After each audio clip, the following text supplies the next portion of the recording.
bahasa sederhana kita, air itu macam dua, ada yang jernih, ada yang keruh. Lah, pertanyaannya, apakah yang ibu lihat air tadi air jernih atau air keruh? Pun gak usah dijawab, Bu, saya terangkan satu persatu. Assalamualaikum warahmatullahi wabarakatuh. Para pemirsa yang dirahmati Allah Subhanahu wa taala, pada kesempatan kali ini kami akan menyajikan sebuah tausiah dari Kiai Haji Mukhlason Rosyid atau Kuson dari Mojokerto. Semoga apa yang disampaikan oleh beliau bisa memberi manfaat bagi kita dan bisa menjadi pencerah perjalanan kita hidup di dunia dan di akhirat kelak. Alhamdulillahilladzi anzalal kitaba bil haqqi basiran wa nadhira li futuhi qulubil mu'minina wal mu'minat wal muslimina wal muslimat fi qaryati hada, Kelurahan Mangsang, Kecamatan Sungai Beduk, Kepulauan Riau Batam, di Masjid Agung Lintas Mangsang. Asyhadu an la ilaha illallah wa asyhadu anna Muhammadan abduhu wa rasuluh. Allahumma salli wa sallim ala sayyidina wa maulana Muhammadin wa ala alihi wa ashabihi ajmain. Qala Allahu ta'ala fi kitabihil karim, a'udzu billahi minasy syaithanir rajim, bismillahirrahmanirrahim. Ya ayyuhalladzina amanu dzkhulu fis-silmi kaffah wa la tattabi'u khutuwatis syaitan innahu lakum aduwwum mubin. Shadaqallahul azim. Amma ba'd. Hadratil muhtaramin, dumateng para alim, para ulama, sesepuh bini sepuh, tokoh masyarakat, tokoh agama, tokoh pemuda, wabil khusus pejabat sipil maupun ABRI, Sakibul Qaryah, Bapak Lurah, Bapak RW, Bapak RT, wabil khusus takmir Masjid Agung Lintas Mangsang, rekan-rekan Ansor, Banser, jamaah yang rawuh di sini majelis, kulluhum ajma'in rahimakumullah. Puji syukur alhamdulillah, pada kesempatan malam hari ini kita diberikan Allah satu nikmat rahmat serta hidayahnya, yaitu kita bisa dita'arufkan di sini, bisa dikumpulkan tawajuh di sini dalam rangka pengajian umum yang memperingati bulan Muharram. Mudah-mudahan apa kajian pada malam hari nanti estu betul-betul menjadikan satu ilmu ingkang manfaat fid dini khatal akhirah. Amin ya robbal alamin. Bapak Ibu, sebelum kami masuk dalam satu materi kita malam hari ini, tolong dibuka di dalam surah Al-Baqarah ayat 208. Surat Al-Baqarah ayat 208. Bagi bapak-bapak, ibu yang HP-nya ada paketan nih, dibuka Quran di Google ya. Surat Al-Baqarah ayat 208. Nah, biar kita sama-sama ngaji di situ. Apa temanya? Jadilah kita ini sebagai seorang muslim yang sempurna. Jadilah kita ini seorang muslim yang sempurna. sempurna. Apakah muslim itu yang dimaksud di sini adalah golongan kita yang selalu taat, yang hanya taat di dalam hukum syariah saja? Jawabannya, apa yang nantinya saya kaji adalah tidak hanya itu. Tidak hanya itu. Yang dimaksud seorang muslim yang sempurna di sini adalah seseorang yang ketika jasmaniahnya ini taat menjalankan hukum syariah, akan tetapi ruhaniyahnya taat menjalankan hukum hakikat menuju makrifat pada Allah. Inilah yang kami maksud muslim yang kafah atau muslim yang sejati. Sebelum kami masuk di dalam materi nanti, perlu diketahui bahwasanya pertama, kami tidak punya maksud apa-apa. Kami dari Jawa Timur, Kabupaten Mojokerto, datang ke sini hanyalah silaturahim akhul muslim wal muslim. Panjenengan sudah kami jadikan sebagai saudara, yang saudara melebihi saudara kandung saya sendiri, sehingga kami membawa oleh-oleh. Nanti bagaimana caranya menjadi muslim yang sempurna. Yang kedua, apa yang nanti kami sampaikan tidak ada hukum wajib untuk percaya. Tidak ada satu paksaan untuk jenengan percaya. Hal ini saya teringat ketika baginda Rasulullah Sallallahu Alaihi Wasallam yang Allah sampaikan di dalam surah Al-Baqarah 256, la ikraha fiddin qad tabayyana rusdu minal ghayy.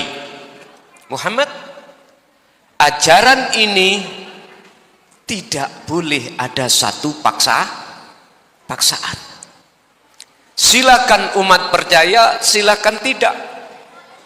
Silakan umat mau menerima atau tidak. Kamu tidak ada hak untuk memaksa. Artinya apa, Pak? Kami tidak boleh menyalahkan bagi saudaraku yang pada malam hari ini mungkin belum bisa menerima. Mohon maaf sekali lagi. Ingat, ini nanti tidak ada paksaan untuk mengikutinya. Yang nomor 3, sebelum kami sampaikan materi, nanti setelah materi itu kelar, kita buka forum dialog, forum tanya jawab. Dos pundi kula nganut panitia mawon, karena kami biasanya begitu, Pak. Setelah penjabaran materi, ada yang paham, ada yang tidak. Khusus yang tidak paham langsung bisa bertanya. Saya nanti mohon dibantu oleh panitia atau Sohibul Auqad untuk memfasilitasi ini nanti. Oke, Bapak Ibu hadirin rahimakumullah. Bagaimana Allah mengatakan di dalam surah Al-Baqarah tadi ayat 208, wahai orang-orang yang beriman. Ada papan? Mohon maaf.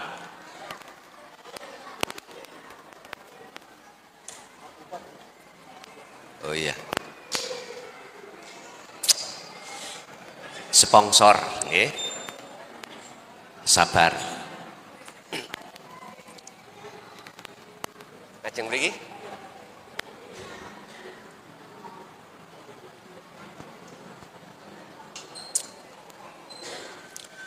Mohon izin Pak Camat, Pak Pak Lurah.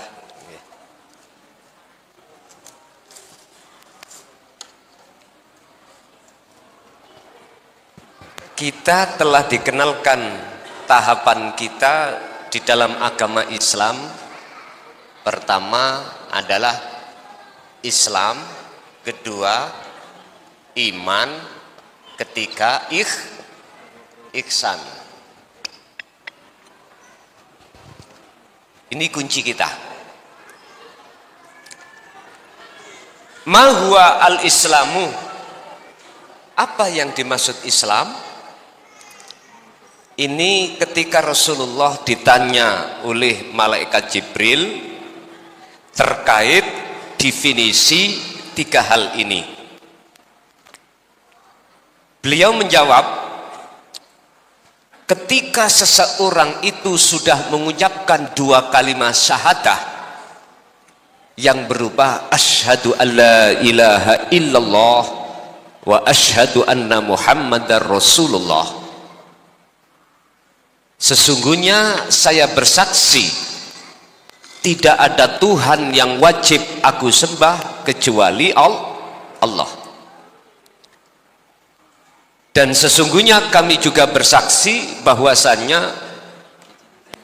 Rasulullah Muhammad Sallallahu Alaihi Wasallam itu adalah utusan Allah. Udah, ini sudah disebut sebagai orang Islam. Lalu bagaimana yang disebut iman? Di sini Islam itu kan ada rukun-rukunnya lah gitu, nggih? Nggak usah saya jabarkan. Anda sudah tahu sendiri. Iman adalah bukti kita melaksanakan apa yang telah diperintahkan dan meninggalkan apa yang telah dilarang sebatas jasmaniah. Jadi ketika jenengan melaksanakan apa yang diperintah dan menjalankan apa yang dilarang di dalam agama Islam, itu pembuktian iman. Iman yang mana? Iman yang tidak ada Tuhan kecuali Allah. Oke. Pembuktian kita itu ketika saat ada di iman, kebanyakan dong, secara jasmania saja.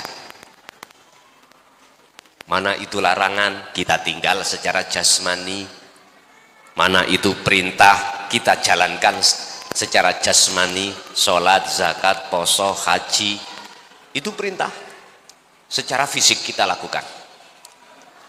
Dan inilah Pak yang kami maksud sebagai hukum syariah, risalah yang dari Allah dibawa oleh Rasulullah Sallallahu Alaihi Wasallam yang terkenal dengan hukum syariah.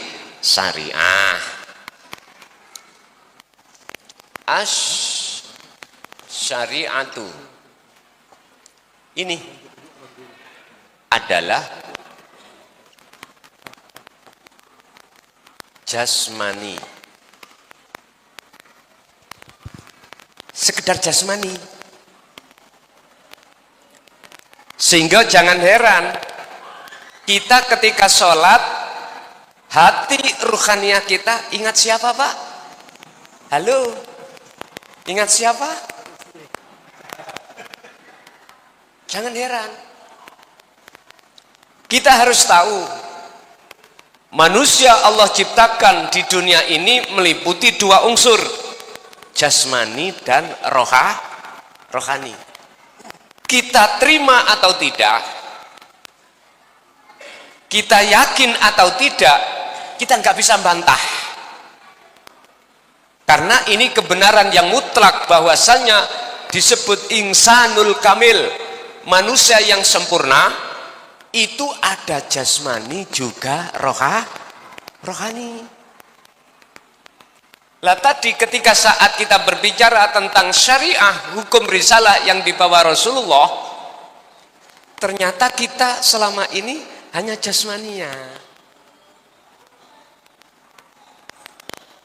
Ruhaniah kita belum bisa dikatakan menyembah dengan sebenarnya. Ada dasar? Ada. Tolong dibuka di dalam surah Al-Baqarah ayat 238. Ini contoh sholat. Di dalam ayat itu nggak boleh Pak kita sholat ini hati menghadap terhadap selain Allah, nggak boleh. Mohon maaf loh, saya tidak gurui, tidak. Tadi saya katakan saya bawa oleh-oleh dari Jawa Timur ke Sumatera sebagai saudara saya. Oleh-oleh ini boleh dimakan, boleh tidak, boleh diterima, boleh tidak, nggak ada paksaan. Dalam surah Al-Baqarah ayat 238 Allah katakan khafidhu 'alas sholawah. Jagalah sholat 5 waktu ini. Berarti hubungannya dengan jasmani. As-sholawah ai al-maktubah. Sholat yang diwajibkan. Berarti 5 waktu. Tapi ayatnya tidak berhenti di situ, Pak. Kita lanjut wassolatil wusto. Niki ulama khilaf. Berbagai tafsir kami buka mulai tafsir Jalalain, tafsir Munir, tafsir Mundir, Ibnu Katsir. Ulama khilaf tentang wassolatil wusto. Wusto itu tengah. Di antara 5 yang tengah adalah nomor 3. Ada yang berpendapat sholat maghrib karena rokaatnya 3. Ada yang seperti itu. Ada yang mengatakan asar, tidak alasannya karena rokaat 4, enggak.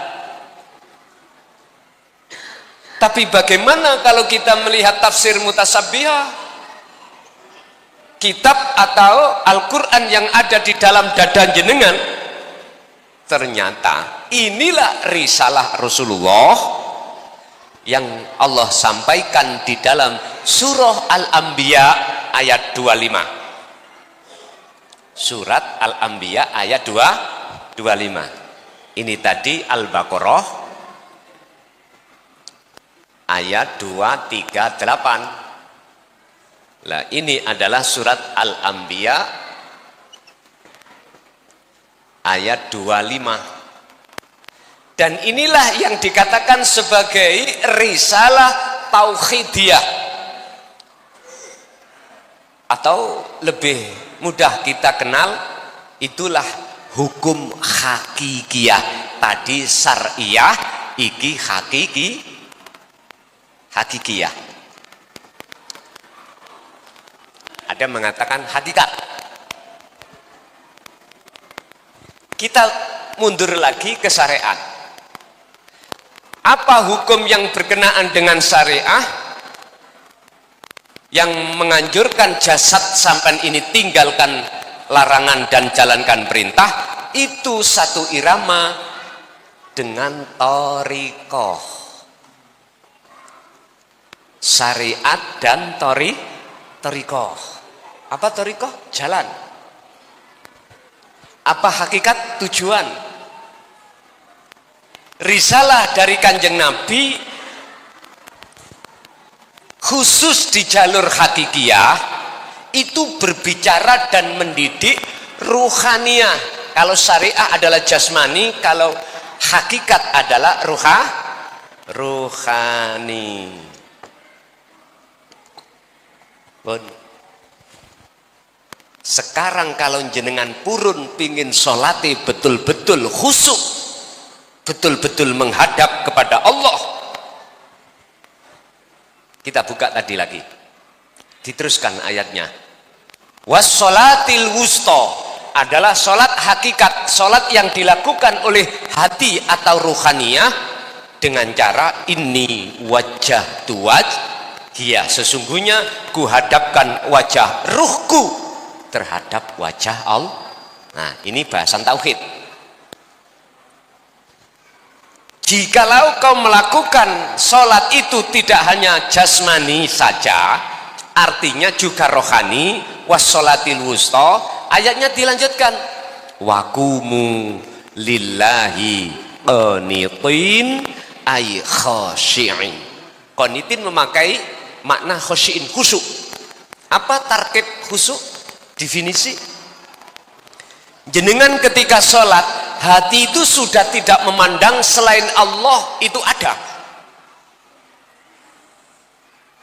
Umpama saya dengan kamera ini Pak ya, antara saya dengan kamera tidak ada sesuatu yang menghalang, maka ini wajah tu wajiyah bisa dilakukan. Sehingga mohon maaf, sifat wajib wujudnya Allah bagi hati seorang hamba yang seperti ini, sifat wajib wujudnya Allah itu nyata karena tidak ada penghalang.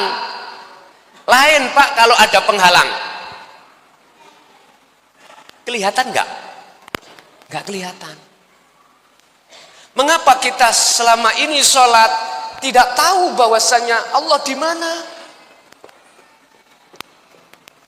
Kalau bertanya Allah di mana, jawabannya ada di surah Al-Baqarah ayat 115. 115. Walillahil masyriq wal maghrib. Mulai jagat timur sampai jagat barat, makhluk sekecil dan sebesar apapun bisanya gerak sebab digerakkan oleh Allah. Ya Allah di mana? Fa aina ma tuwallu fa thamma wajhullah. Terusnya ayat, dimanapun kau menghadap, ke arah manapun kau menghadap, di depanmu itu ada wajah Allah. Mengapa kita tidak tahu? Alasannya karena di dalam hati kita ada perkara selain Allah, akhirnya tertutuplah ainul basirah kita kepada Allah. Shallu ala Nabi Muhammad. Bisa dilanjut? Mohon maaf Pak, ampun diambil kasare lho nggih. Ini belum masuk pada inti saya loh ya. Ini masih giring saya. Tahu giring? Umpama Messi. Namun Messi sepak bola nih kok. Giring-giring tujuannya kemana? Gol toh. Niki belum gol niki. Masih pemanasan. Ngapunten Kang Kadah. Niki mengke kula diparingi wekdal pinten jam? Derek mawon nggih. Wis pokoke sak mantune materi, ngoten. Udkhulu mlebu sira kabeh fisilmi ing dalam agama Islam kafahale sampurna. Al-Baqarah ayat berapa tadi? 208 ya. Tema kita Al-Baqarah 208. Jadilah kau seorang muslim yang sempurna. Udah. Kita kembali ke pertanyaan malaikat Jibril terhadap Rasulullah. Sekarang ihsan. Ma huwa al-ihsan ya Rasulullah? Rasulullah menjawab, ihsan adalah anta budallaha ka'annaka lahu taro. Ketika kau sholat, hatimu seakan-akan sudah bisa melihat wujudnya Allah. Wujudnya kamera tadi loh Pak. Itu akan nyata wujudnya Allah manakala antara hati atau ruhaniyah, mata hati kita tidak ada penghalang Pak. Apa penghalangnya mata hati kita? Wa zuyyina lin-nasi hubbus syahawah. Syahwat, kesenangan hawa nafsu. Apa kesenangan hawa nafsu? Minan nisa wal banin wal qanatiril muqantarah. Garwa kita. Tahu garwa? Suami istri. Cinta kita jatuhnya di situ. Lalu anak. Cinta kita jatuhnya pada anak. Cinta hati loh maksudnya. Wal qanatiril muqantarah, cinta nih hati kita terhadap gebyarnya dunia. Inilah yang masuk di dalam jagatnya hati kita, akhirnya sebagai hijab penghalang antara hati dengan Allah. Cara kula antara kamera dengan mata saya. Tuh Pak, nggak kelihatan Pak. Bapak Ibu, Rasulullah katakan tentang ihsan, ketika kau sholat, hatimu ka'annaka lahu taro, seakan-akan bisa melihat wujudnya Gusti Allah. Ini nggak bisa dibahas cara mata dohir loh Pak ya. nggak bisa. Hati sampean iku gambaran yang dimaksud Rasulullah itu, pokoknya selain perkara selain Allah yang ada di dalam hati itu sudah tiada. Itu maksudnya. Fa'ilam takun taro, apabila kau belum bisa melihat wujudnya Allah, maka kamu harus merasa selalu dilihat oleh Allah. Selalu dilayani Allah. Coba Pak, napas keluar masuk kalau tidak dikeluarkan Allah bisa masuk sendiri? Tidak bisa. Kita tarik, kita sebagai makhluk, sifat kita makhluk siapapun apa? La haula wala quwata illa billah. Tidak punya daya upaya untuk dari rumah pergi ke sini, datang ke sini dengan sendirinya tanpa Allah, nggak punya. Tidak punya kekuatan untuk apapun. Tapi bila mana bisa terjadi seperti ini, datang ke majelis ini, illa bil, karena semua semata-mata digerakkan oleh Allah. Berarti status kita laksana patung, laksana sapu. Jikalau tidak ada yang menggerakkan, sapu tidak bisa gerak sendiri. Minimal di situ. Sehingga jenengan ketika saat sholat, mohon maaf, wajib hati sampean itu sadar, merasakan kehadiran wujud Allah di dalam diri sampean, di luar diri panjenengan, yang menggerakkan panjenengan. Jawabannya ini, Allah di dalam dan di luar, di awal dan di akhir semua persoalan, ada di surat Al-Hadid ayat 3. Al-Hadid ayat 3. Ini. Kembali kepada surah Al-Baqarah 208 tadi. Mengapa di situ ada perintah? Udhulu, masuklah kamu fisilmi, di dalam agama Islam, kafah, dengan sempurna. Yang dipanggil adalah amanu Pak di situ. Ya ayyuhalladzina amanu. Bukan ya ayyuhal muslimun, bukan ya ayyuhan nas, tapi yang dipanggil adalah amanu, orang yang beriman, yang sudah beriman. Mengapa sudah beriman kok disuruh menyempurnakan Islamnya lagi padahal sudah beriman? Karena ternyata menurut ayat itu banyak di antara kita sebagai seorang mukmin itu hanya bil lisan fakot, bil qalbi belum. Pembuktian ini loh belum. Buktinya bagaimana? Ketika saya sholat, mengapa hati saya ingat istri, ingat anak, ingat suami, ingat pekerjaan, ingat apapun? Kalau tanda-tanda orang yang sudah ihsan, nggak mungkin Pak, hati kita akan bisa diarahkan oleh nafsu untuk ingat pada selain Allah. Jikalau kita sudah sampai di sini, maka inilah Islamnya kafah, sempurna. Sehingga dengan risalah dari Rasulullah di jalur tauhidiyah, di jalur hakikat, ini jenengan akan bisa terus sampai makom makrifat. Apa makom makrifat? Makom yang ihsan, makom yang hati sudah minimal Allah terasa dekat. Allah terasa dekat. Jadi jenengan melakukan bentuk aktivitas apapun, Mbak, hati jenengan nggak bisa lalai dari Allah. Hati selalu sadar sing gerakno kita siapa, yang mengeluarkan nafas siapa, yang mendetakkan jantung siapa, yang mengalirkan darah itu siapa, yang telinga bisa dengar suara siapa, mata bisa melihat juga siapa, mulut bisa bicara itu siapa. Hati merujuknya Allah subhanahu wa ta'ala. Akhirnya jenengan tidak mudah ngaku. semuanya kembali kepada Allah. Ini perkara tidak mudah. Sekali lagi, perkara ini tidak mudah.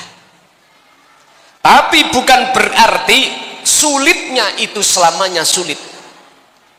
Allah dawuh dalam satu ayat, wala tayasu fi raikhillah, janganlah kau berputus asa seberapapun beratnya kau sholat untuk mengingat Allah. Jangan pernah kamu itu, mohon maaf loh Pak ya, mohon maaf, jangan pernah kau akhirnya tidak mau sholat. Jangan. Artinya apa? Walaupun sholat ini, khusyuk ini berat sekali untuk bisa khusyuk, tapi jangan putus asa untuk meraih itu. Caranya bagaimana, solusinya bagaimana? Inilah jawaban saya pada malam hari ini.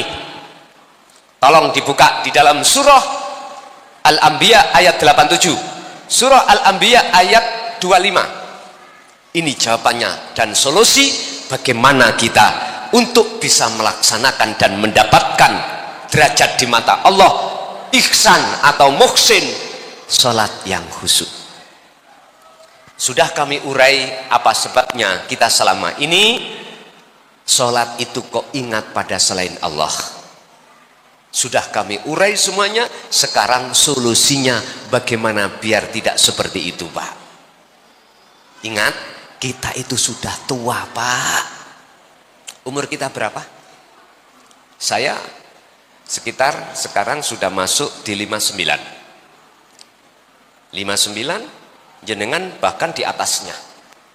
Kapan kita meninggal Pak? Saya tanya, ada yang bisa jawab kapan kita meninggal? Tidak tahu toh? Idza jaa ajaluhum la yastakhiruna sa'ah wa la yastaqdimun. Jikalau kepastian hal yang dipastikan itu datang, nggak bisa kita mundurkan, nggak bisa kita majukan. Terus bagaimana keadaan ruhania kita ketika saat itu datang, sementara ruhania kita belum ihsan? Bagaimana? Iman kita masih campur-campur. Contoh, siapa sih ngaji? Mukhlasan. Mukhlasan nggak makhluk toh? Makhluk. Berarti iman sampai niku ning makhluk. Padahal di balik saya ada siapa? Di balik kita semua ada siapa? Fi kulli mukawwanat khafiyun hayyun wa huwa wujudullah. Fi kulli mukawwanat iku ing dalem saben-saben makhluk apapun. Saya, panjenengan, apapun, siapapun. Khafiyun utawi ono sesuatu yang halus yang mata kasab dohir tidak bisa melihat. Ai hayyun, itulah hidup. Siapa hidup? Wahuwa wujudullah. Itulah wujudnya Allah. Yang wujudnya Allah laisa kamislihi syai'un. Tidak bisa kita serupakan, kita sebut, kita gambarkan dengan suatu apapun. Sebab percaya atau tidak percaya, apabila di dalam diri kita tidak ada Allah yang menggerakkan, gak mungkin kita bisa bergerak sendiri. Pun niki jenengan pun toto imane nopo dereng yang seperti ini. Jikalau iman sampean itu sudah masuk di ranah zona ini, maka lewat surah Al-Anbiya 87, la ilaha illa anta subhanaka inni kuntu minadz zalimin. Tolong niki solusi. Tanamkanlah ketika jenengan sholat zikir tersebut. Apa dibaca la ilaha illa anta? Tidak. Apa inti maksud fa'lam annahu la ilaha illa anta? Jenengan hati wajib sadar merasakan kehadiran Allah, yaitu hidup dalam diri sampean sebelum takbiratul ihram. Sampean harus yakin, saya bisa berdiri bertakbir, itu ada sesuatu yang menakbirkan. Alias kita tidak boleh merasa mengimani kalau kita bisa takbir sendiri. Hati sampean condongkan hati jenengan sampai rasakan kehadiran Allah dalam diri kita yang menggerakkan kita. Inilah Bapak Ibu yang dimaksud Nabiullah Ibrahim alaihissalam sebagai kakek nenek moyangnya baginda Muhammad sallallahu alaihi wasallam dalam surah Al-An'am ayat 79. Inni wajjahtu wajhiya lilladzi fataras samawati wal arda hanifan wa ma ana minal musyrikin. Sallu ala Nabi Muhammad. Jikalau jenengan pengen betul-betul bisa khusyuk di dalam sholatmu, tirulah Nabiullah Ibrahim. Sesungguhnya ku arahkan, ku hadapkan wajahku maksudnya hati jenengan iki, wajhia terhadap wajah Allah. Karena maksudnya ya apa? Sampeyan rasakan. Jangan langsung usolli fardhu maghribi Allah, jangan. Tenangkan dulu hati kita. Kalau jenengan jadi imam atau jadi makmum atau sholat munfaridan sendiri, diam dulu. Rasakan dulu kehadiran Allah dalam diri Anda yang menggerakkan Anda, yang merukukkan, bahkan sampai salam. Sibukkan terus hati ini, zikir, ingat, sadar bahwasanya bukan kita yang bisa melaksanakan sholat. Kita melaksanakan sebab dipisahkan oleh Allah Subhanahu wa ta'ala. Taruhan saya, jikalau jenengan sudah bisa masuk di zona ini, maka tolong dibuka di dalam surat Ar-Ra'du. Ar-Ra'du ayat 28. Pasti hati sampai tentrem, damai, ayem, tidak ada rasa gelisah, rasa susah, rasa takut terhadap keadaan apapun. Yang ada adalah ketenangan hati, karena panjenengan di situ akan dimasukkan Allah makom, namanya makom muraqabah, makom Allah terasa dekat. Bila mana ini terus dilakukan terus menerus, maka sampailah makom pertemuan terhadap Allah, yaitu ma'rifat, makom musyahadah. Alladzina amanu wa tatma'innu qulubuhum bi dzikrillah. Ayat ini. Mengapa? Sebab mereka orang-orang yang beriman ketika sholat hatinya itu bisa khusyuk, terus hatinya bisa tentram, karena sebab beliau hatinya selalu berzikir, ingat, sadar apa yang muncul dan timbul dari dirinya itu semuanya bersumber dari Allah Subhanahu wa ta'ala. Ala bidzikrillahi tatmainnul qulub. Ingatlah, hanya dengan mengingat Allah jiwamu akan tenang. Jadi solusinya adalah belajarlah untuk menghadirkan Allah di dalam diri lewat rasa tadi. Ketika jenengan beraktivitas apapun, lebih-lebih waktu menjelang melakukan sholat. Kalau itu nanti hati sampean tidak sesuai dengan surat Ar-Ra'du, sampean ke Mojokerto ya, bawa apa ini, bawa kopi, siram ke muka saya. Ini taruhan saya. Kalau sholat sampean tidak terasa nikmat, ke Mojokerto sana. Bahasa sini apa? Ditabyur itu loh, disiram. Itu taruhan saya. Karena ini Quran, Allah yang dawuh, bukan saya.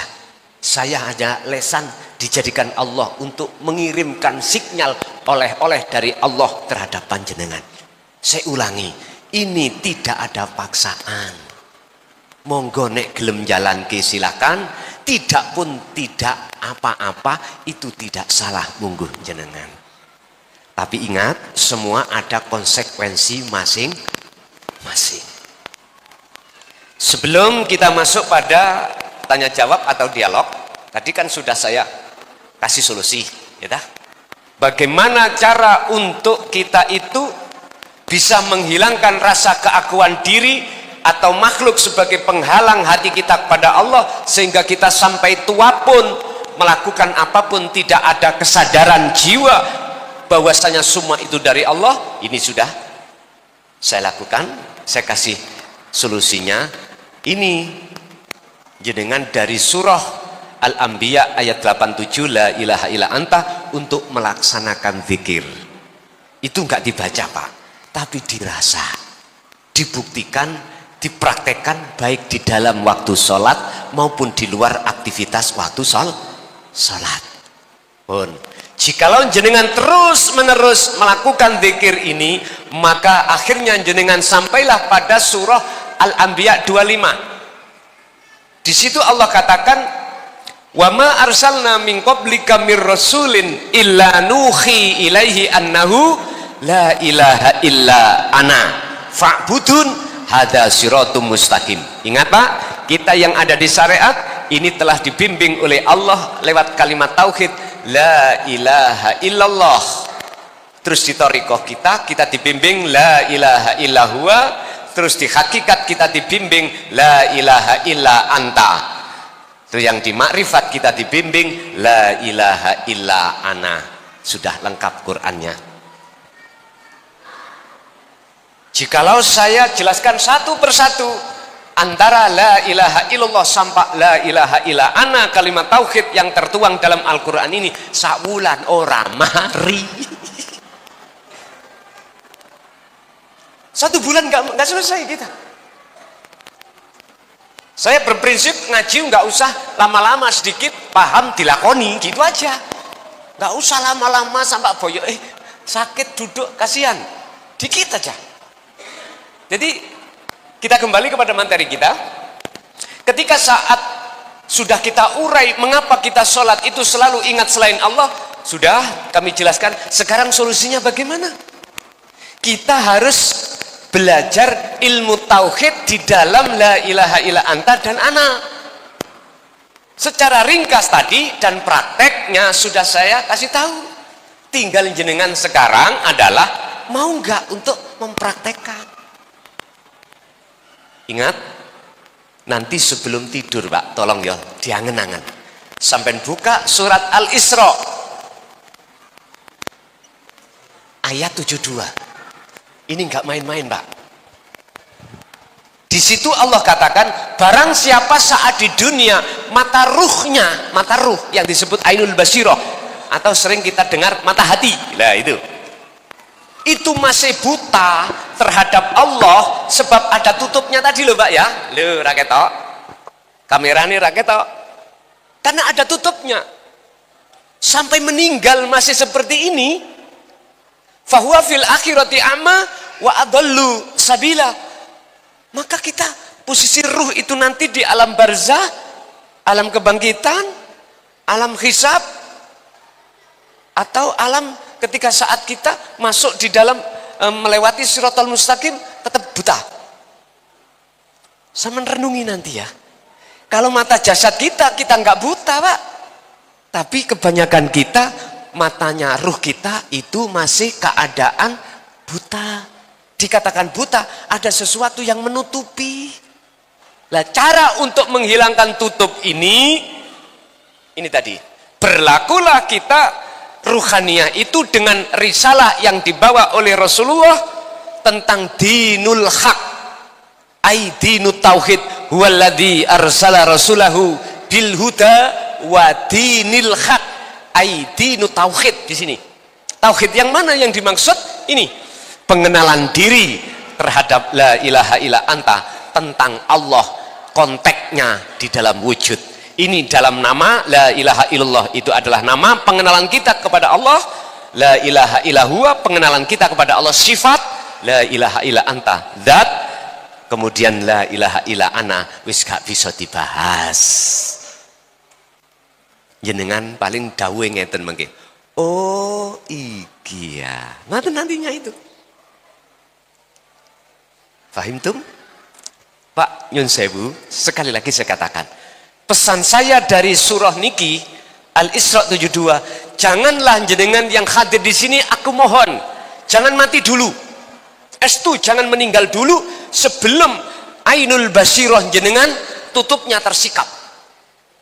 Sebab siapapun kita tidak akan pernah bisa sholat khusyuk manakala perkara selain Allah masih ada di dalam hati kita, Pak.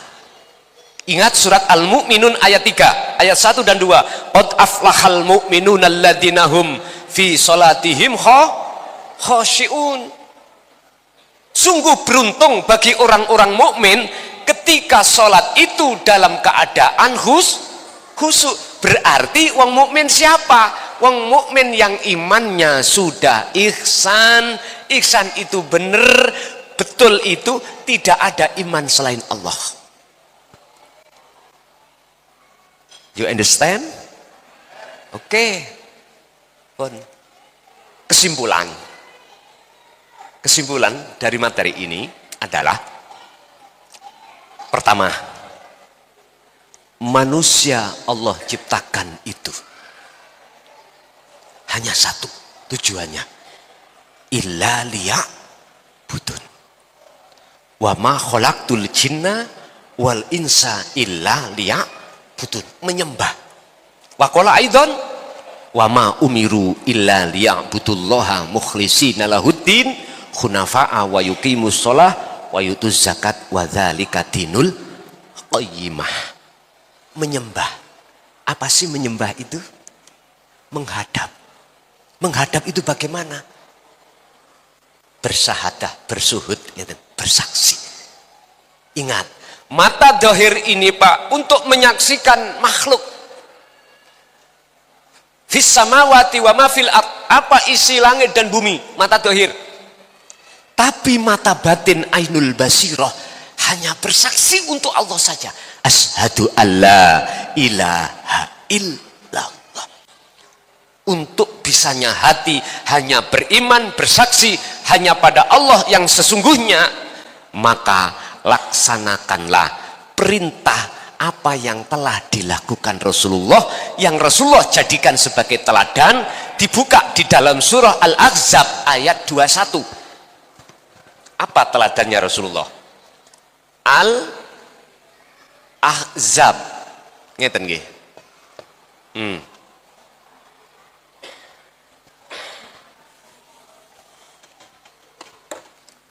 Al-Ahzab ayat 21. Di situ Allah katakan laqad ya nama. Laqad kana lakum fi Rasulillahi uswatun hasanah. Mana percontohan Rasulullah? Teladani Rasulullah itu mana? Liman kana yarjullah. Mana? Terhadap hati seorang yang mempunyai keinginan untuk bertemu Allah. Bukan bertemu syahwat loh Pak ya. Bukan bertemu istri, buku anak, bukan. Ini khusus terhadap siapa yang hatinya ingin bertemu Allah. Inilah berarti orang yang menteladani teladannya percontohan Rasulullah. Pak, nggak mudah Pak. Hati kita itu ada keinginan untuk bertemu Allah. Jikalau dalam hati tidak ada rasa cinta atau rindu terhadap Allah. Salat kalau didasari dengan rasa cinta dan rindu, keinginan kepada Allah, satu sisi sistem dia mengerti bagaimana cara untuk bertemu Allah, maka disitulah yang Allah maksud di dalam surah Al-Ankabut ayat 5, Allah dawuh, bagi orang-orang yang ada hatinya keinginan ketemu saya berjanji. Artinya Allah berjanji dalam waktu yang sudah Allah tentukan, pertemuan itu pasti terjadi. Sallu ala Nabi Muhammad. Pun kesimpulannya gini kuwau, kita akan bisa sampai pada Allah jikalau kita itu, mohon maaf, betul-betul yang menutupi itu hilang. Perkara yang menutupi hati itu akan hilang seiring berjalannya kita mempraktekkan diri cara untuk sholat dengan khusyuk. Begitulah malam hari ini apa yang bisa kami sampaikan. Untuk selanjutnya kita masuk pada sesi dialog atau tanya jawab. Monggo kami persilahkan. Baik Bapak Ibu sekalian, barusan telah kita simak paparan dari Romo Yayi. Untuk itu barangkali ada Bapak Ibu yang ingin bertanya, dipersilahkan.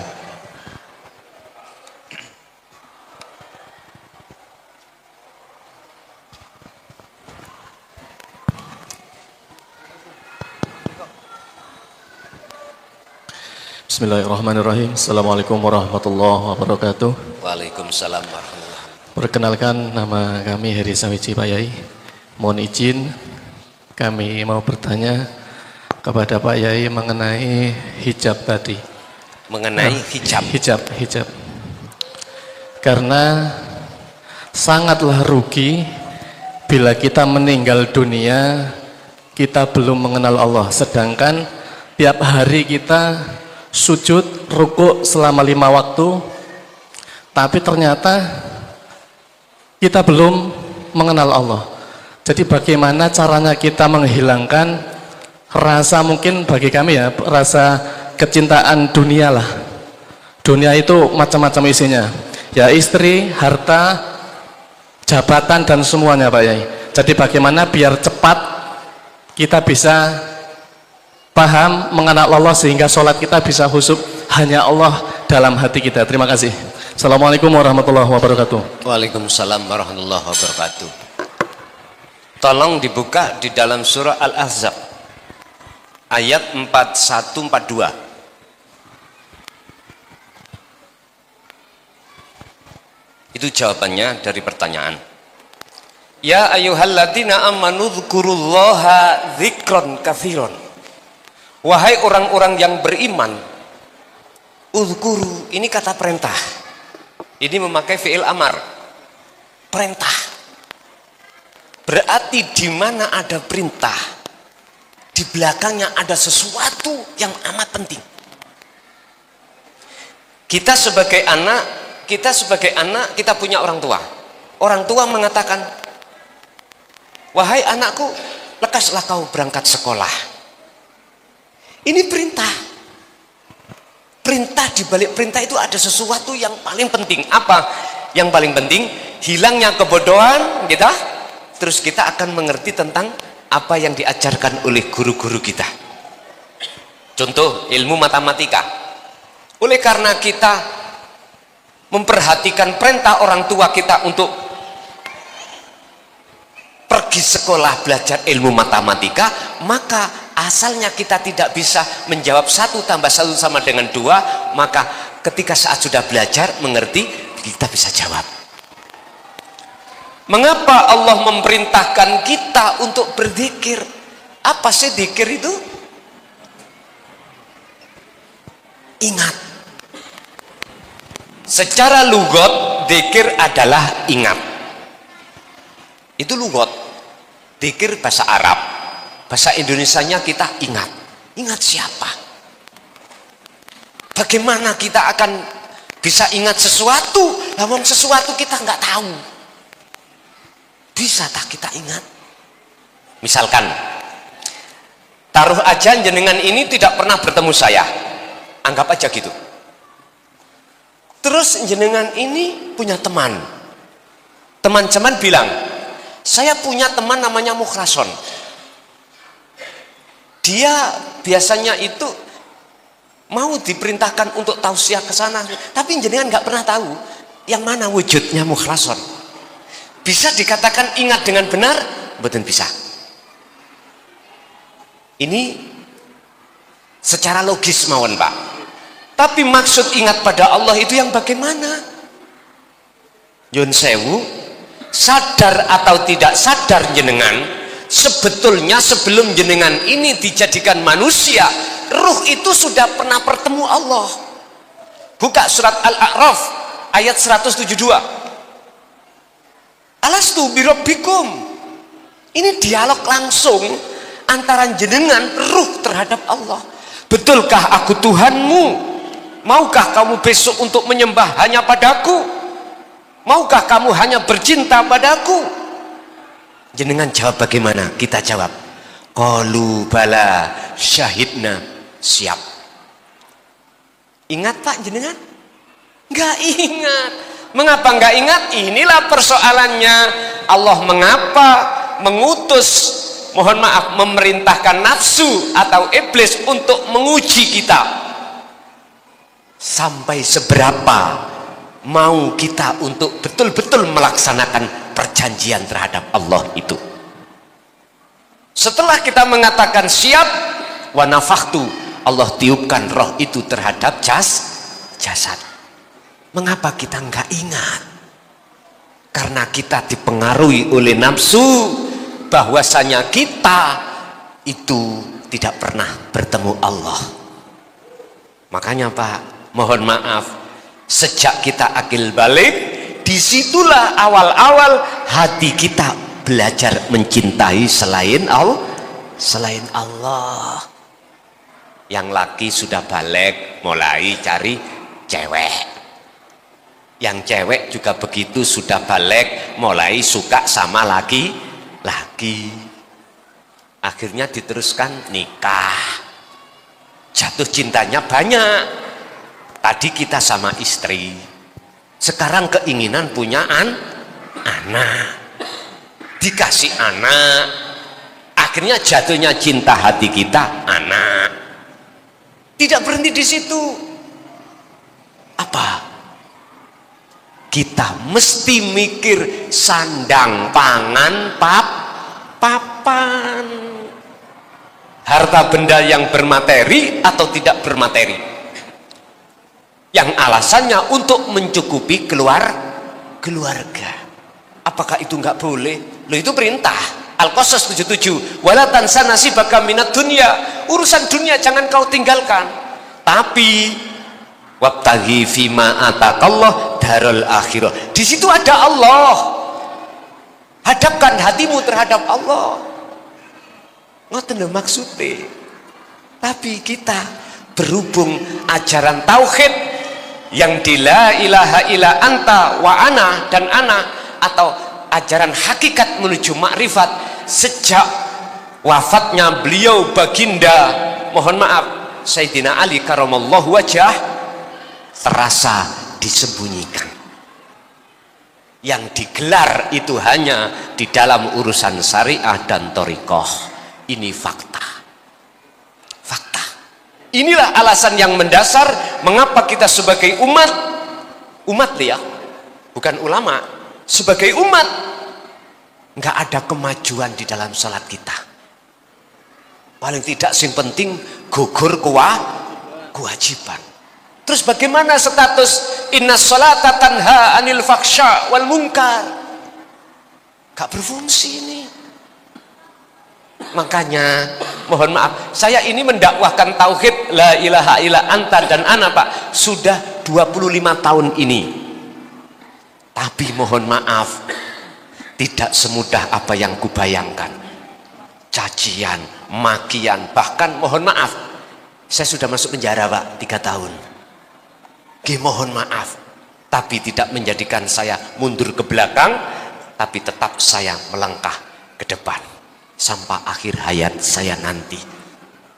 Sehingga mohon maaf, saya bisa hadir di Batam ini semata-mata juga karena Allah, dan itu perintah Allah harus kami sampaikan walaupun pahit rasa, tapi tetap saya kibarkan tauhid dari Rasulullah Sallallahu Alaihi Wasallam yang terasa disembunyikan ini. Dalam surah Al-Anbiya 25, inilah yang disebut wahyu inti ajaran Rasulullah. La ilaha illa ana. Bagaimana kita bisa sampai sebelum meninggal sudah sampai ke ana? Yun sewu, dari istri, suami, anak, harta benda apapun, inilah yang menjadi biang kerok yang dijadikan oleh nafsu untuk menghalangi hati kita kepada Allah. Ingat, innan nafsa la amaratum bisu. Sesungguhnya nafsu itu mencondongkan hati kita untuk berbuat jahat kepada Allah, yaitu melalaikan terhadap Allah. Akhirnya hati kita tidak sadar kalau sumber semuanya itu datangnya dari Allah. Akhirnya kita merasa dari kita. Contoh saya, dalam hatiku merasa apa tausiah yang muncul dari mulut saya, hatiku beriman dari saya makhluk. Inilah yang menjadi hijab persoalan hati saya terhadap Allah. Bagaimana caranya hijab ini Allah bersihkan? Ini pertanyaannya tadi. Tadi dalam surah Al-Ahzab ayat 41 Allah katakan, wahai orang-orang yang beriman, ingatlah kau pada Allah. Ingat yang bagaimana? Ini kan fi'il amar, tapi di belakangnya ditutup sebagai maf'ul mutlak. Zikron, kelawan sejatine eling, dengan sebenar-benarnya ingat. Lah sebenar-benarnya ingat itu ingat yang bagaimana? Ingat atau zikir yang tidak sampai sebut Allah, tidak, baik bil lisan au bil qalbi, sudah tidak menyebut nama Allah. Terus bagaimana?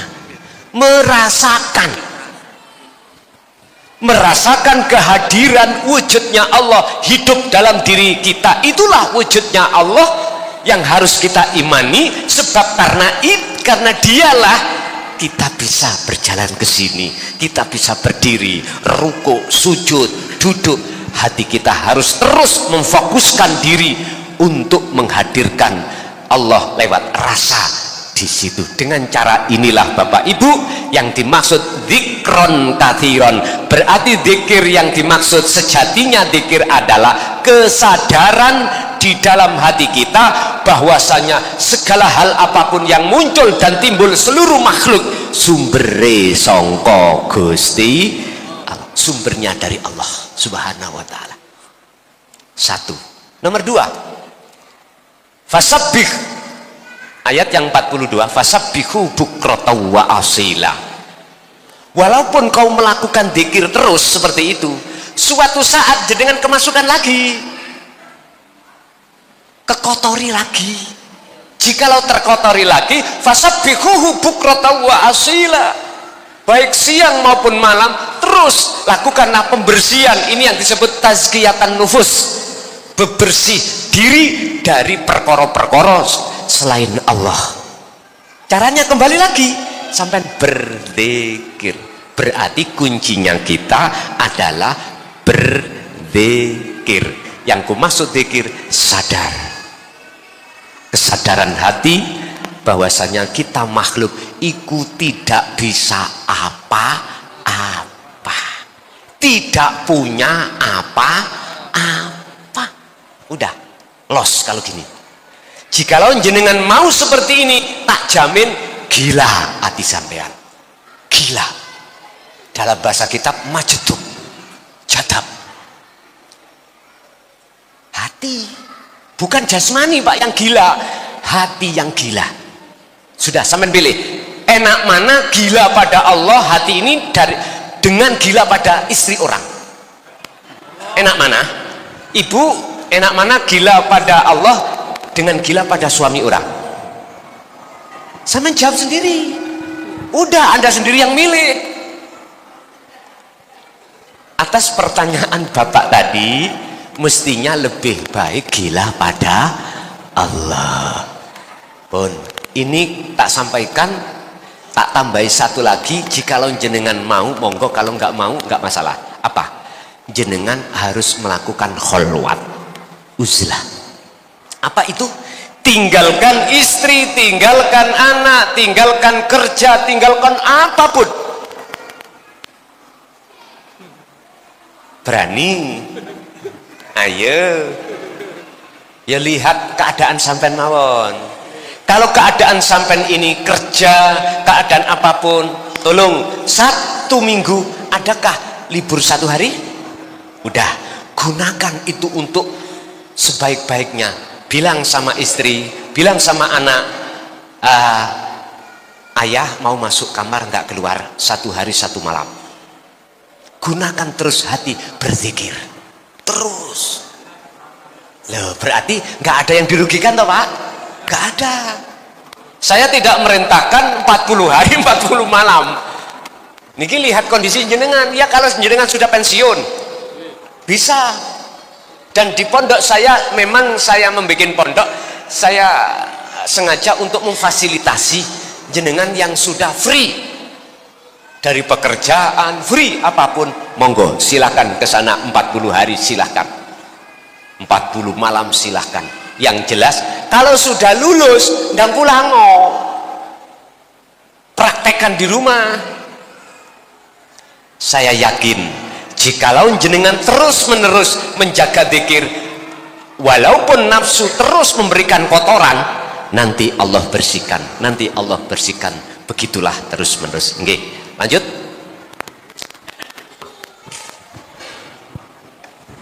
Assalamualaikum warahmatullahi wabarakatuh. Waalaikumsalam warahmatullahi wabarakatuh. Mohon izin Mbah Yai, mohon maaf ini mau bertanya. Nama saya Faizin. Saya mau bertanya tentang ihsan, Yai. Insan, Ihsan, manusia. bukan ihsan. Iman, Islam, dan Oh, ihsan. ihsan. Ya, ihsan. Nggih. Ihsan tadi dikatakan bahwa seakan-akan kita melihat Allah. Kalau tidak, seakan-akan Allah selalu mengawasi kita atau melihat kita. Nah, di sini ada saya pernah istilahnya ngobrol atau mungkin tukar pengalaman. Ada yang mengatakan bahwa untuk meyakini, karena dia saking yakin dengan ihsan, bahwa dia selalu melihat Allah, meyakini bahwa dia melihat Allah, dan Allah itu dikatakan lebih dekat daripada urat nadi kita. Kemudian apa yang dia lakukan, dia merasa bahwa baik itu dalam keadaan sholat, baik keadaan maksiat, dia merasa bahwa itu adalah dari Allah Subhanahu wa ta'ala, karena dia meyakini bahwa dia yang menjalankan dia adalah Allah Subhanahu wa ta'ala, karena dia meyakini bahwa dia itu tidak bisa apa-apa apabila tidak Allah jalankan.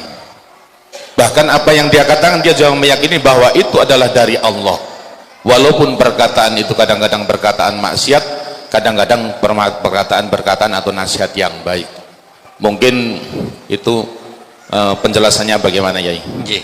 Assalamualaikum warahmatullahi wabarakatuh. Waalaikumsalam warahmatullahi wabarakatuh. Kita urai definisi apa sih ihsan, makrifat itu apa? Makom ihsan, musyahadah, makom makrifat itu bagaimana? Apakah yang dimaksud makrifat itu seseorang itu bisa melihat wujudnya Allah? Nah, ini kan pertanyaan juga. Ini kita pahamkan dulu. Kita makhluk, asalnya kan nggak ada. Adanya sebab diadakan oleh yang ada. Yang ada itu adalah hanyalah Allah.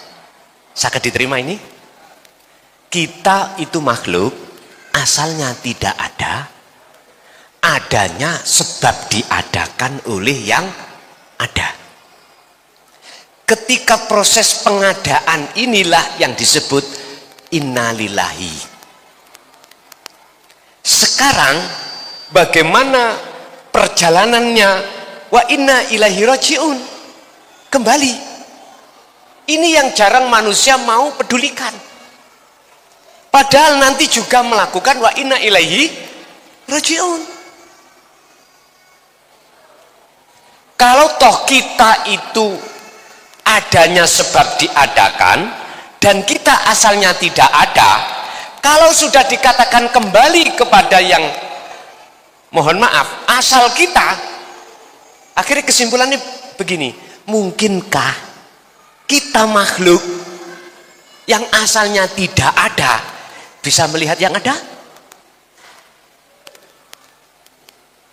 Saya tidak menarik jenengan supaya jadi orang bingung loh ya. Memang ngaji tasawuf itu ngaji agak bingung. Dikatakan makrifat adalah pertama, la yarawna li anfusihim syai'an.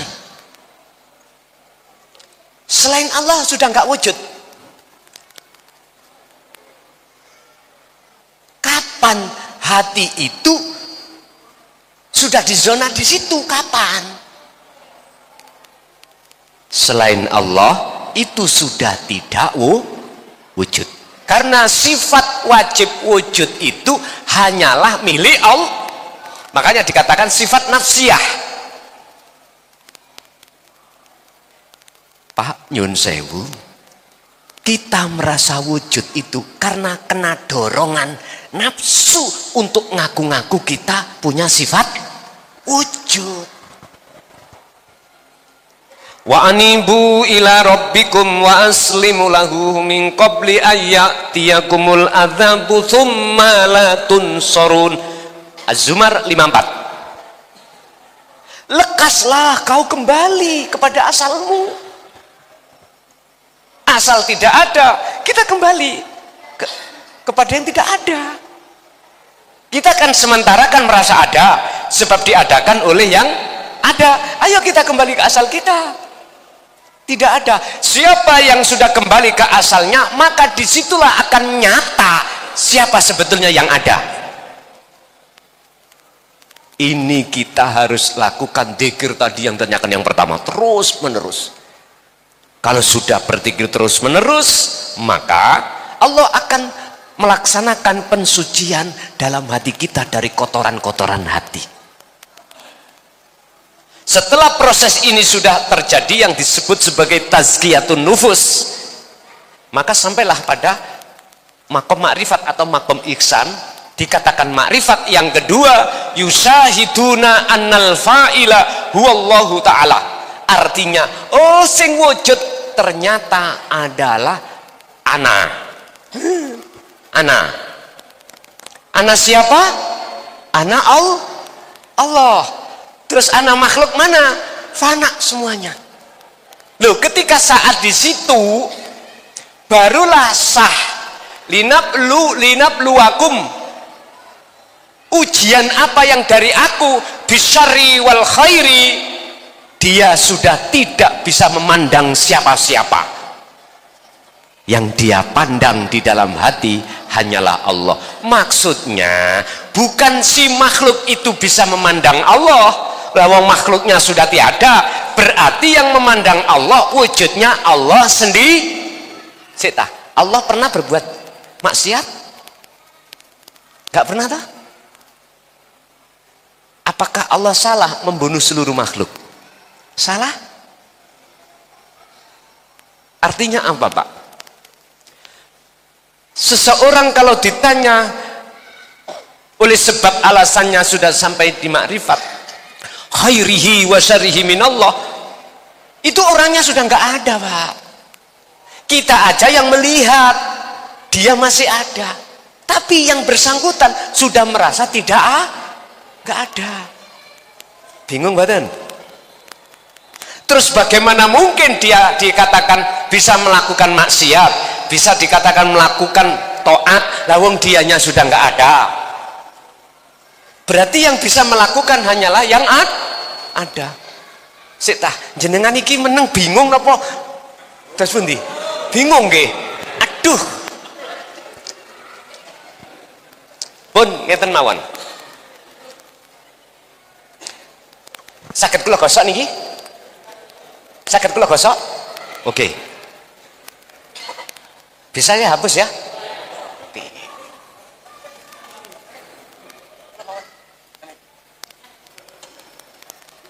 Boten apa? Boten sak monten mawon. Sampun, Pak. Lain kali kalau Allah mentakdirkan nanti kasih spidol yang lebih besar. Kasihan yang jauh-jauh nggak bisa melihat, Pak. Kita itu mata sudah tua, sudah rabun. Kan ada yang lebih besar ya, ada lebih besar lagi. Kita mengenal kalimat tauhid la ilaha illallah. Niki sejak kita kecil, Pak ya. Sejak kita TK. Mengapa di sini ada perintah yang namanya nafi? Nafi itu peniadaan, pembersihan. Apa sih maknanya la ilaha? Tidak ada Tuhan. Ini artinya gitu.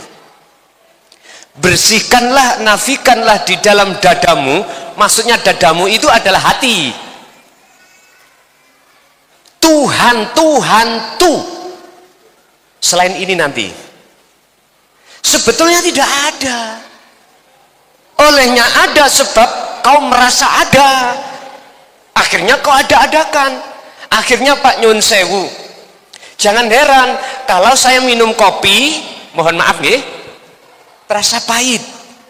Minum gula terasa manis.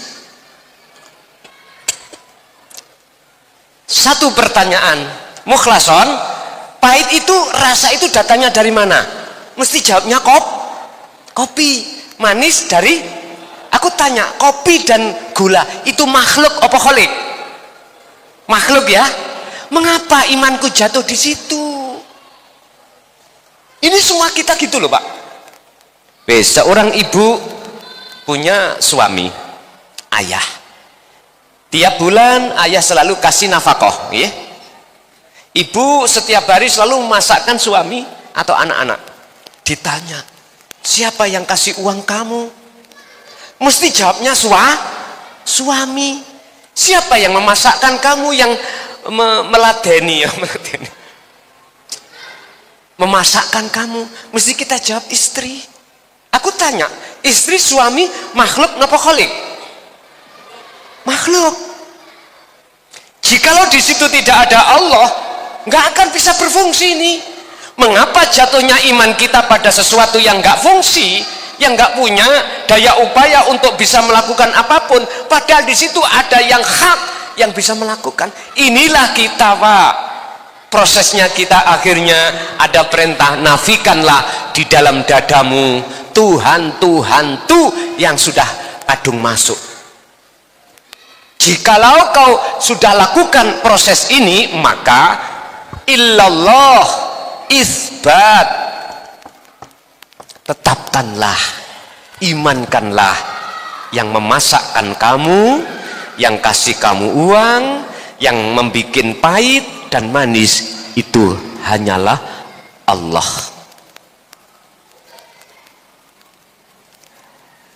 Karena ini sensitif Pak, mohon maaf, sensitif, maka para alim ulama zaman dulu khawatir kalau dibahas secara umum ini menjadi fitnah.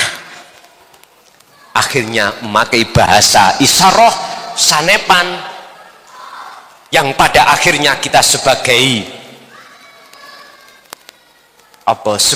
sing ngaji nggih kebingungan.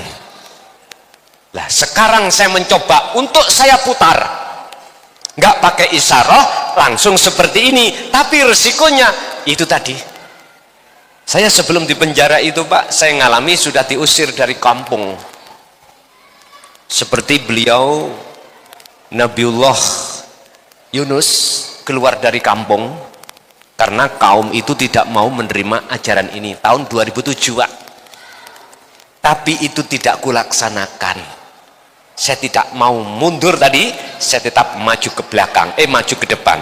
Karena apa? Prinsip saya, kita kaya atau miskin, menjadi rakyat atau pejabat, ya mohon maaf ya, semuanya akan mati. Ya enggak? Kalau sudah mati, apa yang kita tinggalkan? Kebagusankah? Teladan terhadap anak cucu kita kah? Atau yang lain? Ingat Rasulullah apa sih teladannya? Liman kana yarjullaha wal yaumal akhiro wa dzakarallaha katsiran. Ini teladan Rasulullah. Bagaimana umat ini hatinya ada indikasi keinginan bertemu Allah. Dengan begitu dia akan masuk wal yaumal akhiro, bisa masuk ke alam akhirat, gini ke alam ma'rifat. Tentunya tidak lepas wa dzakarallaha katsiran. Perbanyaklah berzikir. Siapa kalau sudah dijatuhkan Allah di makom ma'rifat, dia melakukan maksiat atau taat, itu kan kita yang mengatakan. Tapi bagi dirinya sudah nggak ada Pak. Aku tanya dari sisi fikih nopo mawon. Ya, dari fikih napa mawon. Orang gila bisakah itu dihukumi? Halo. Orang bighairi aklin bisakah dihukumi? Mboten saged. Laksana dia seorang tidur, wajibkah dia orang tidur itu untuk sholat? Enggak.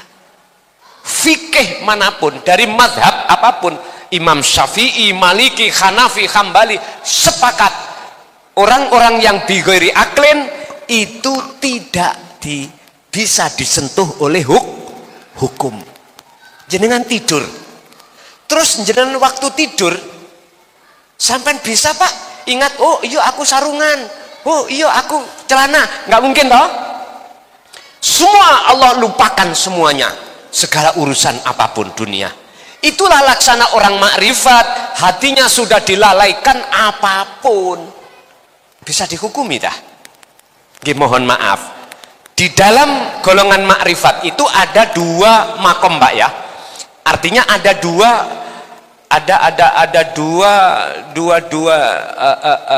hasil, khos dan khawasul khawas. Boleh dikatakan makom. Apa sih khos? Khos itu adalah baik hati maupun akal dicabut oleh Allah, tidak akan pernah dia ingat terhadap apapun. Nek niki inilah yang kumaksud gila baik dohir maupun batin. Yang kedua, ada kekasih Allah itu yang sudah mencapai makom makrifat, itu diletakkan Allah di khawasul khawas. Artinya apa? Secara ruh ini hati sudah lepas dari urusan wujud selain Allah, sekalipun akal ini masih berfungsi. Mesti ada 4 sifat di situ. Siddiq, fatonah, tablek, amanah. Ini akhirnya inilah yang disebut pada saat ini disebut sebagai guru akhirat, yaitu guru yang khusus bimbing masalah ruhaniyah, ilmu hakikat, supaya bisa jenengan iki nuju makrifat. Jadi Pak, disebut maksiat dan taat tadi pandangan orang lain, hukum pandangan syariat, tapi yang bersangkutan sudah lupa Pak. Dia nggak tahu aku makhluk loh ya, aku makhluk taat, aku makhluk maksiat.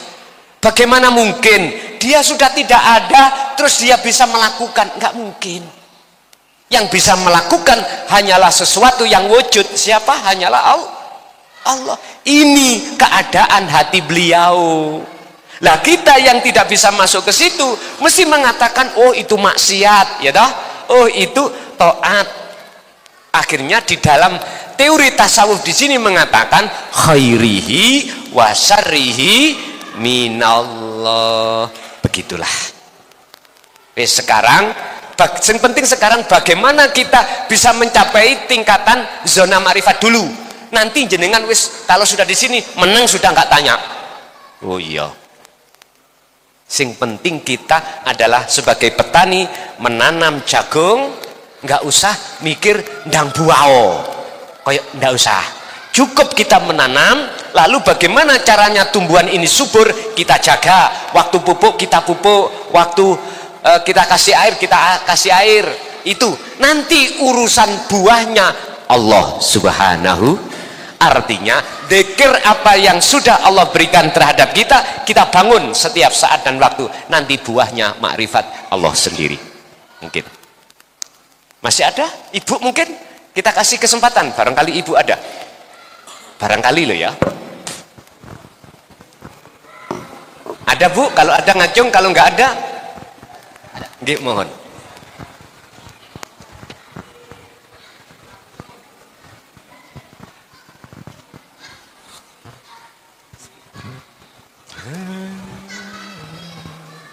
Assalamualaikum warahmatullahi wabarakatuh. Waalaikumsalam warahmatullahi wabarakatuh. Perkenalkan diri dulu. Iji. Saya Siti Fatimah dari Meljem, Batu Ampar. Begini Gus, saya mengikuti YouTube Gus itu kurang lebih sekitar 1 tahun. 1 tahun. Iya. Terus saya mengikuti zikir sesuai yang diajarkan Gus. Tapi pas waktu zikir itu saya nggak ngalamin apa-apa. Cuman seringnya saya lanjutin ke tidur. Jadi saya bawa tidur gitu. Lepas tidur itu seringnya saya kok selalu dipertemukan dengan air. Misalnya di laut, di sungai gitu. Jadi seolah-olah kayak ada ombak besar, terus ada banjir kayak gitu.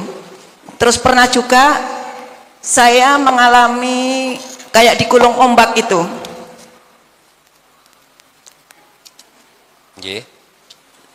Jadi saya di tengah-tengahnya, kayak ombak itu kayak seperti bola, saya di tengah-tengahnya. Ya waktu itu saya ngerasa takut, tapi tiba-tiba saya ingat apa yang dikatakan Gus, bahwa kita ini tidak bisa apa-apa, tidak punya apa-apa, dan bukan siapa-siapa. Terus saya katakan terus, lama-lama ombak itu lepas. Terus waktu itu saya pernah juga sholat, nggak tahu kenapa tiba-tiba merasa kayak melayang. Jadi nggak terasa apa-apa, semuanya rasanya ringan semua. Saya pengen ngulangin lagi, tapi sampai saat ini belum bisa Gus. Tapi sayangnya lagi saya belum bisa wusul Gus, belum bisa jumpa. Apa artinya? Iya, gitu itu apa artinya. Makasih Gus. Assalamualaikum warahmatullahi wabarakatuh. Waalaikumsalam warahmatullahi wabarakatuh. Takwil dari apa gambaran baik di makom mukhadoroh, makom kasunyatan ini, atau makom mukasafah, makom goib makhluk, itu semuanya adalah ayat. Ayat itu tanda. Berarti menandai apa? Yang ibu tanyakan itu maksudnya apa? Ngoten. Oke, kita bicara alma, air. Air itu ada beberapa jenis. Ada air yang namanya air mutanajis, atau air najis, atau air yang tohirun mutohir, air suci dan mensucikan, dan seterusnya. Atau bahasa sederhana kita, air itu macam dua, ada yang jernih, ada yang keruh. Lah, pertanyaannya, apakah yang ibu lihat air tadi air jernih atau air keruh? Pun gak usah dijawab Bu, saya terangkan satu persatu. Air jernih itu menandangkan ilmu khusus tentang dinut tauhid. Ini air yang jernih.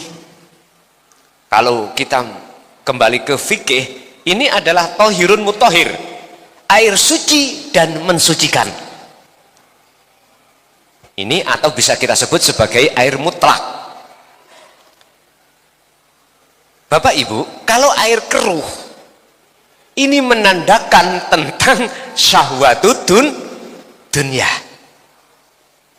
Mohon maaf, kalau jenengan selalu dihadapkan air, jikalau air itu adalah air yang jernih, maka siap-siaplah hati untuk menerima pengajaran tauhid. Satu, kalau yang dimaksud itu air keruh, maka siap-siaplah kita dampaknya mau diuji Allah lewat kesenangan dunia. Bisa dari kita, misalkan nggih, asalnya kita kerjanya susah, suatu saat dikasih Allah mudah, hati-hati. Ini urusan syahwat. Apapun yang ada kaitannya dengan keindahan dunia, itu yang berkenaan dengan air yang keruh. Kadang-kadang ada air, mimpi ketemu air keruh, banjir gitu. Hati-hati, Anda mau mendapatkan syahwat. Ini takwil daripada yang namanya air tadi. Ada dua tadi. Satu, nomor dua, sholat mang nopo melayang. Oke. Berdasarkan surat Al-Mu'minun ayat 1 dan 2, siapapun kalau betul-betul sudah mempraktekkan zikir sirul asror, muncul dari la ilaha illa anta, rasa tadi loh Pak ya, ketika sholat laksana jenengan iki melayang. Artinya melayang apa? Tinggalkan dunia memang. Tinggalkan dunia. Kan syarat dikatakan bisa bertemu Allah manakala hati ini telah meninggalkan selain Allah. Tolong dibuka di dalam surah Al-Kahfi ayat 110. Ada dua syarat manakala jenengan ingin ketemu Allah. Wa man kana yarju liqa'a rabbih falyamal amalan sholihan. Pertama, barang siapa yang ingin bertemu Tuhannya, pertama, falyamal amalan sholihan, hati terus melakukan amaliyah yang bagus. Apa? Zikir tadi. Yang kedua, wala yusyrik bi ibadati rabbi ahada, harus tinggalkan iman-iman yang ada di dada tadi selain Allah. Sebab jikalau masih ada, maka ketika saat jenengan ibadah mesti kita itu melakukan perbuatan syirik. Ada iman selain Allah dalam hati. Contoh, aku berdiri, berarti aku merasa bisa berdiri sendiri. Hati enggak ada koneksi, ingat itu dari Allah. Pasti kita akan mengakui kalau dari kita sendiri. Ini syirik khafi namanya. Padahal ayatnya wala yusyrik bi ibadati rabbih ahada. Ketika kau beribadah, jangan ada di dalam hatimu perkara selain Allah. Oke, lanjut. Masih ada? Jam 11:30 ini. Enggak kerasa kita.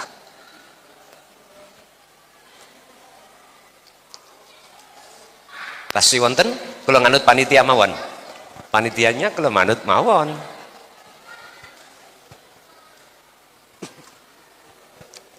Besok yang PNS kan nggak kerja toh Pak ya.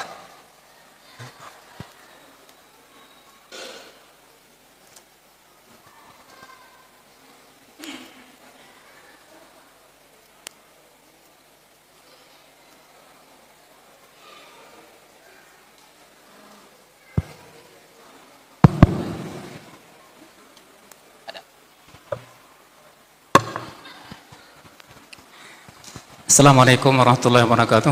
Waalaikumsalam warahmatullahi wabarakatuh. Mohon maaf izin bertanya Kiai. Yang pertama sekali, saya sudah sering mengikuti Kiai juga di media sosial, dan saya juga mohon diberikan untuk bisa mengamalkannya Ustaz ya Kiai. Kemudian yang kedua Kiai, pertanyaannya, tadi saya mengikuti dan saya catat di sini bahwasanya di syariat itu adalah la ilaha illallah, itu merupakan nama. Kemudian di tarekat la ilaha illahu itu sifat. Kemudian hakikat la ilaha illa anta zat, dan ma'rifat la ilaha illa ana. Yang saya katakan, yang saya ingin tanyakan Ustaz, bahwasanya Allah itu adalah sebuah nama, begitu Kiai. Dan kemudian saya ikuti juga semenjak dari tadi bahwasanya la ilaha illa ana itu juga kepada Allah. Jadi pertanyaan saya, bagaimana kembali ke syariat tadi bahwasanya itu adalah sebuah nama Ustaz. Bagaimana kita memahami Ustaz? Gini. Sekalipun itu proses tingkatan-tingkatan kesempurnaan Islam, syariat thariqat hakikat makrifat mengatakan ana yo nama, anta yo nama, ya, huwa yo nama, Allah yo nama. Sampean harus melakukan proses ahadiyah menuju ahad. Suhudul wahdah fil kasroh wa suhudul kasroh fil wahdah. Ngeten maksudnya. Allah, huwa, anta, ana. Lah 4 ini. Ini kan sebutan. Nek sebutan kan bisa nama. Jenengan hati harus memandang siapa di dalamnya itu. Sekalipun ini namanya Allah, huwa dia, anta engkau, ana aku. Hati jenengan harus ketemu di dalamnya aku, dia, anta, Allah. Siapa itu? Sistemnya adalah surah Al-An'am 79. Inni wajjahtu wajhiya, ku hadapkan wajah ruhku, wajhiya, terhadap wajah Allah. Siap hidup. Caranya ya tadi loh saya katakan, udah mau melaksanakan apapun, tolong diam aja dulu hati. Kita harus merasakan kehadiran wujudnya Allah hidup dalam diri kita. Jangan katakan hidup dalam diri kita adalah kita, hidup kita. Jangan. Jangan katakan, jangan iman hidup dalam si A, si B, si C. Sekalipun itu apapun, jangan pernah mengatakan itu hidupnya makhluk. Jangan. Sampean harus berani dalam hati untuk imannya kokoh. Hidup itu adalah wujudnya Allah.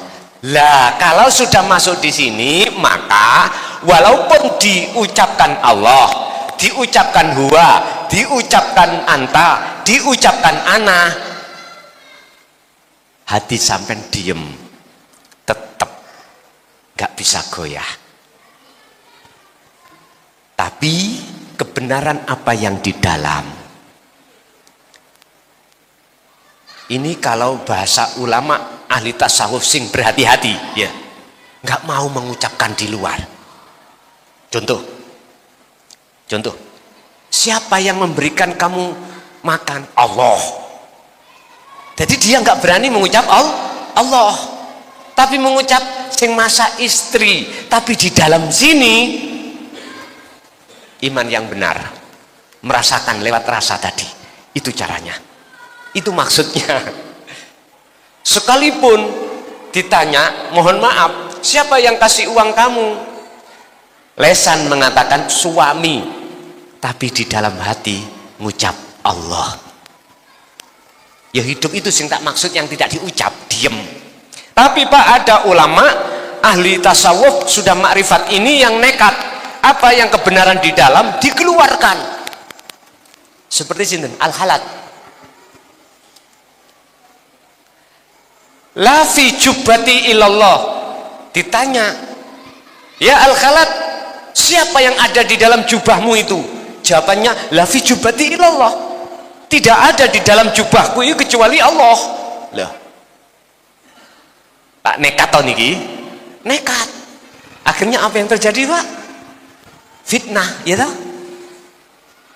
Lah, sekarang kalau lewat proses yang sudah kami jelaskan ini, maka ketika jenengan nanti nekat atau tidak nekat, berhubung sudah tahu maksudnya, nggak akan jadi fitnah ini.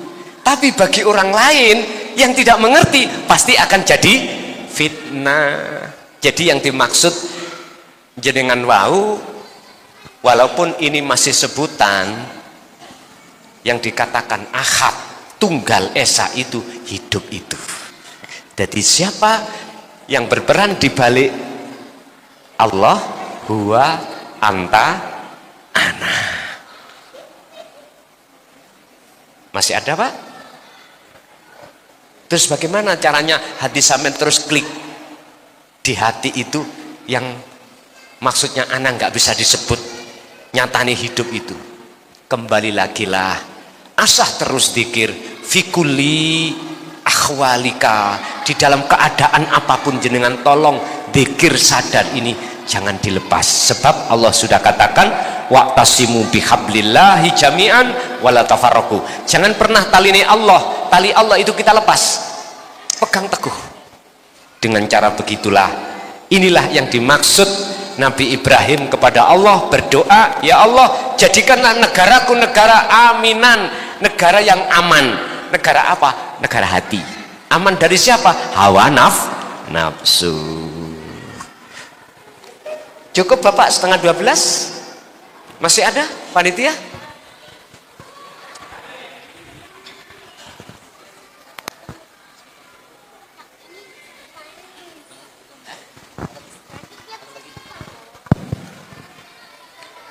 Masih ada Bapak Ibu sekalian? Mohon maaf Yai. Saya Cahangon Yai, yang sebenarnya bodoh, tapi pengen tahu ya tanya Yai, mohon maaf. Sebelumnya Mudah-mudahan Yai selalu sehat, keluarganya sehat, Amin, amin. dan semua mudah-mudahan mendapatkan ilmu yang manfaat sehingga semua sama-sama di bawah naungan Rasulullah Sallallahu Alaihi Wasallam yang benar. Al-Fatihah. A'udzubillahi minasyaitonir rajim. Bismillahirrahmanirrahim. Selanjutnya Yai, tadi tentang doa ini para ustadz menyampaikan doa itu memohon. Jadi kebanyakan kita memahaminya doa itu memohon, sedangkan di situ barangkali Yai menyampaikan doa itu menghadap.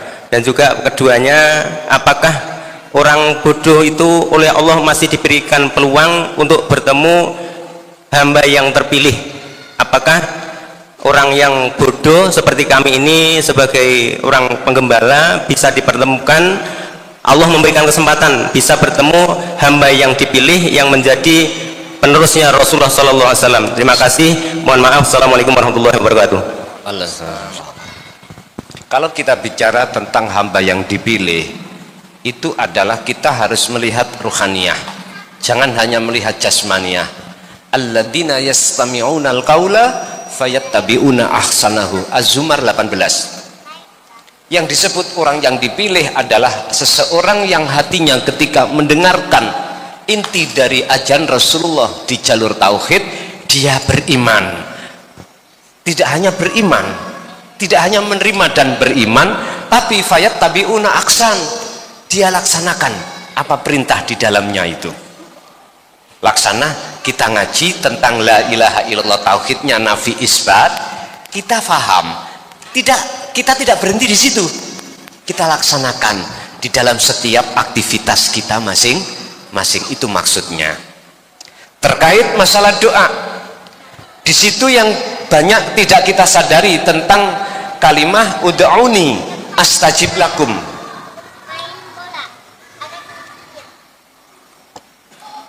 Kalimat ud'uni ini ada yang menerjemahkan memohon, meminta. Tapi kebanyakan satu sisi tidak melihat ya mutakalim di sini. Di sini menyimpan istifham, menyimpan syarat. Apa syaratnya? Jikalau kau betul-betul memohonnya terhadapku, Allah, ku sudah ana loh niki, sudah ma'rifat, maka astajib. Ini jawabannya. Saya sembadani. Berarti bagi kita yang tidak mengenal ya mutakalim di sini, kita berdoa itu nggak pernah sesungguhnya pada Allah. Kita bahasa lesan aja pada Allah, tapi bahasa hati kita tidak terhadap Allah. Terhadap siapa? Terhadap makhluk. Mana makhluknya? Sesuatu yang kita harapkan.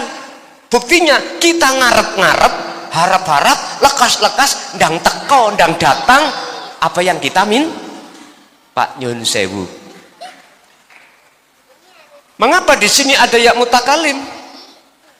Mengapa di sini menunjukkan keahatan Allah? Seseorang yang meminta pada seseorang wajib terlebih dulu menemui seseorang tersebut. Satu contoh, jenengan punya sepeda, saya ingin minjem sepeda jenengan. Pertanyaannya, saya menemui panjenengan terlebih dahulu, ataukah saya langsung ngambil sepeda saya pakai tanpa sepengetahuan yang memiliki? Kalau kita langsung pakai sepeda, itu namanya maling. Mestinya kita harus menemui panjenengan dulu saya, terus saya jawab, Pak, pinjem sepeda ya untuk ke pasar. Ini maksudnya kudu menemui dulu. Artinya kita berdoa Allahumma, hati kita harus bertemu Allah dulu. Jangan hati kita menghadap terhadap apa yang kita minta. Kalau seperti itu, kalau kita menghadap kepada Allah dulu, inilah Pak yang disebut, mohon maaf, orang yang memenuhi target apa yang menjadi wahyu Allah. Ud'uni, jikalau kau betul-betul mintanya terhadapku, berarti ketemu Allah dulu, maka astajib. Astajib ini enggak ada kalimah mamang, ini jawaban pasti dari sebuah apa yang Allah janjikan. Kita kan kebanyakan enggak melihat itu, Pak. Pokoknya Allahumma, hati kita lari kemana-mana, itu tidak kita pikirkan. Akhirnya orang yang sudah kembali kepada Allah, ud'uni tidak diartikan meminta, ud'uni diartikan menghadap. Menghadap, terus di tengah-tengah dia itu melaksanakan penghadapan, akhirnya bertemu, maka nggak usah ngomong dikasih sendiri, karena sifatnya Allah, innallaha ya'lamu ma fis sudur, tahu apa maksudnya. Jadi menghemat bahasa, hati beliau diem, nyun sewu. Bukti Allah kita tidak minta dikasih, jenengan tiap hari kan nggak minta bernafas, tidak? Tapi mengapa Allah selalu memberikan nafas? Terus nafas ini, Pak, bisa kita ukur rupiah? Nggak bisa. Coba, kalau bisa diukur rupiah, jenengan 1 jam jangan bernafas, dikasih uang 5 juta, mau mboten? Halo? Mau mboten? Nggak mau. Berarti nikmati nafas dari Allah tanpa diminta dikasihkan, itu tak bisa dinilai, diukur dengan uang. Apakah layak, Pak? Mohon maaf, kita yang setiap saat Allah memberikan tidak pernah dihitung oleh Allah alias gratis, lalu kita memohon sesuatu terus gak dikasih, hati ngamuk-ngamuk, layak dan gak layak. Nyun sewu, jujur aja kita itu makhluk niki, sering kita itu khianat pada Allah, sering kita itu kufur nikmat. Artinya apa? Ngingkari kalau itu datangnya dari Allah, sering kita. Makanya di dalam surat Ar-Rahman sering-sering Allah menyebut fabi ayyi ala'i rabbikuma tukal, nikmat apalagi wahai hambaku yang kau dustai. Lah, di situ. Bapak Ibu hadirin jamaah rahimakumullah, sudah jam 12 kurang 15 menit, mohon maaf kita juga ada aktivitas, saya juga butuh istirahat lagi, besok langsung cabut ke Mojokerto ngaji lagi, begitu. Awal sampai akhir, bila mana ada kalimah yang kurang berkenan dalam hati jenengan, saya pribadi atas nama Mukhlason Rosid nyuwun agungi pangapunten, mohon maaf lahir dan batin. Ingat, saya kesini tidak menebar permusuhan, saya kesini hanya ingin menjenguk saudara saya yang puluhan tahun tidak pernah bertemu. Saya kesini membawa oleh-oleh, yang oleh-oleh itu untuk khusus terhadap ruhaniyah, mudah-mudahan bermanfaat fid dini wad dunya wal akhirah, dan untuk doa terhadap yang lainnya aja. Dan dari kami akhirul kalam, hadanallahu wa iyyakum wal afa minkum, assalamualaikum warahmatullahi wabarakatuh. Alhamdulillahirabbil alamin. Demikianlah tausiah dari Kiai Haji Mukhlason Rosid, yang mana beliau adalah pengasuh Pondok Pesantren Jaya Baru yang terletak di daerah Mojokerto, Jawa Timur. Tepatnya yaitu ada di Kecamatan Bangsal, Desa Sumbertebu, Jalan Perjuangan, Gelonggongan. Beliau adalah ulama sufi, ulama tauhid yang mengajarkan ilmu-ilmu tauhid dan tasawuf, yang mana dalam ilmu ini juga berkaitan dengan ilmu leluhur Jawa yang mengutamakan ajaran kebatinan atau ilmu ruhani, yang pembahasannya tentang ranah ruhani, bukan ranah syariat atau ilmu luar. Ilmu tasawuf dan tauhid ini adalah ilmu yang bertujuan supaya seseorang bisa mencapai ma'rifatullah atau ma'rifat kepada Allah, atau biasa disebut oleh orang-orang Jawa yaitu ilmu sejati atau ilmu hakikat. Pada zaman Wali Songo, ilmu ini juga diajarkan oleh Sunan Bonang dan Sunan Kalijaga, yang salah satunya terkenal dengan ajaran Sangkan Paraning Dumadi, yaitu asal-usul manusia dan tujuan hidup manusia yang asalnya dari Allah akan kembali juga kepada Allah Subhanahu wa Ta'ala. Dan ilmu tasawuf tauhid ini mengajarkan supaya manusia tidak tersesat nantinya. Tahu sejatinya diciptakan itu harus bagaimana, dan ketika sudah meninggal harus ke arah mana jalannya. Semoga apa yang disampaikan oleh beliau Al-Mukarram Kiai Haji Mukhlason Rosyid benar-benar bisa memberi penerangan bagi kita yang buta akan pengetahuan dan gelapnya perjalanan untuk menempuh ke jalan Allah Subhanahu wa taala. Demikian, semoga bermanfaat. Wa'afu minkum. Wassalamualaikum warahmatullahi wabarakatuh.